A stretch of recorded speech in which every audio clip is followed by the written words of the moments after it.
you'll start feeling better too. It's not like you just wake up one day and you're 100%. You gradually improve. Hey guys, this is Mick with NPMO. I'm a recovery coach here to help you finally end your addiction to porn, masturbation, and obsessive orgasms. Stick around because this could be the most important video you watch today. So for today, I'll be answering some questions you guys sent in. Question number 1, for my work, I need mostly unrestricted access to the internet. Can I block certain websites? The answer is yes. You can easily set this up with some software that will block adult websites. However, you don't want to rely on only using software. The reason I say this is because if you go on somebody else's computer or for some reason the blocker software isn't working, you could easily just relapse. You can't rely on it. You could use it to help you, but you can't think that, oh, once I have an adult website blocker, that this is a bulletproof plan and I can easily quit now. It's just not true. People find their ways around these things, especially if you're addicted. So don't fall for that trap. Question number 2 says, how long can it take to reset the dopamine receptors? That's a great question, and it depends on everybody. It's different for everybody at the end of the day. For some people, it's very quick, and for others, it can take a while. I wouldn't worry about this. I would just focus on staying sober, away from porn, away from masturbation, and not having obsessive orgasms. That's all you need to do. Your brain will heal itself and fix itself, and you'll start feeling better too. It's not like you just wake up one day and you're 100%. You gradually improve. So don't worry about dates. I think the community is so focused on numbers, but you just have to work on yourself day in and day out and be gentle to yourself and progressively move forward to living a better life. It's not something that happens overnight. Question number 3 says, how do I custom myself back to real intimacy with another person? It's a good question, and it takes time. I would start slow. Even just something simple as cuddling or holding hands can bring you a lot of joy and also start to reconnect you. And like I said, with that physical intimacy, you don't need to jump right back into physical intercourse with your partner or somebody you just met.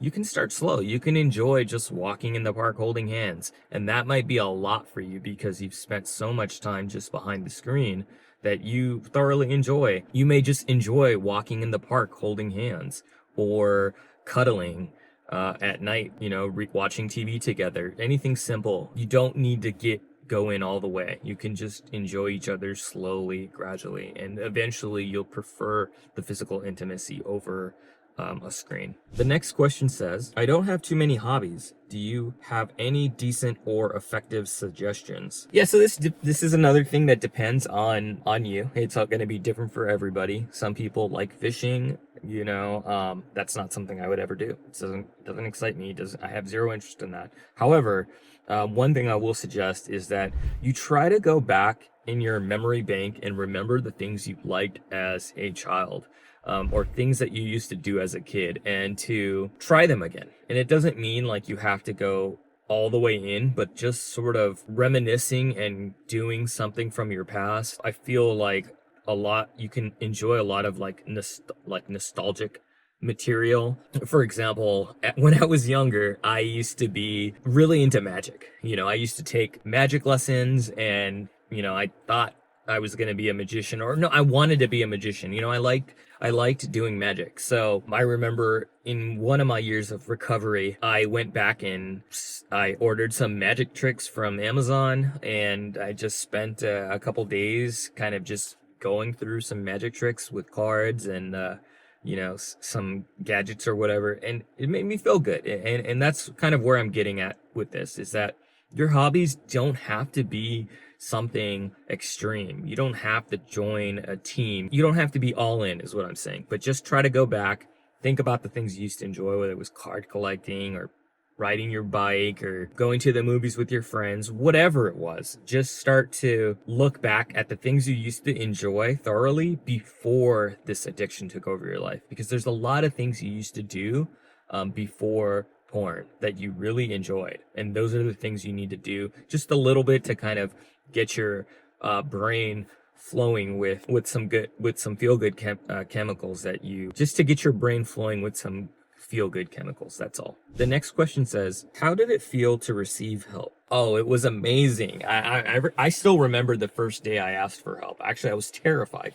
Somehow I came across porn and masturbation being an issue on the internet. I don't even remember what I looked up for, but I thank God every day that I found it. And then I thought to myself, hey, you know what? I actually have this, or I sort of have this issue. So then I went on Google and I started to look for help. And I remember looking into 2 or 3 recovery centers, but I didn't even have the courage to call them and tell them, hey, like, I think I have a problem. I was just so scared. However, there was email access at that time, but luckily they had an email address. So I emailed all 3 recovery centers and just told them, like, I think I need help. I'm not sure. And is there anything you can do to help me? And then the first person that responded, I'll never forget, his name was Darren.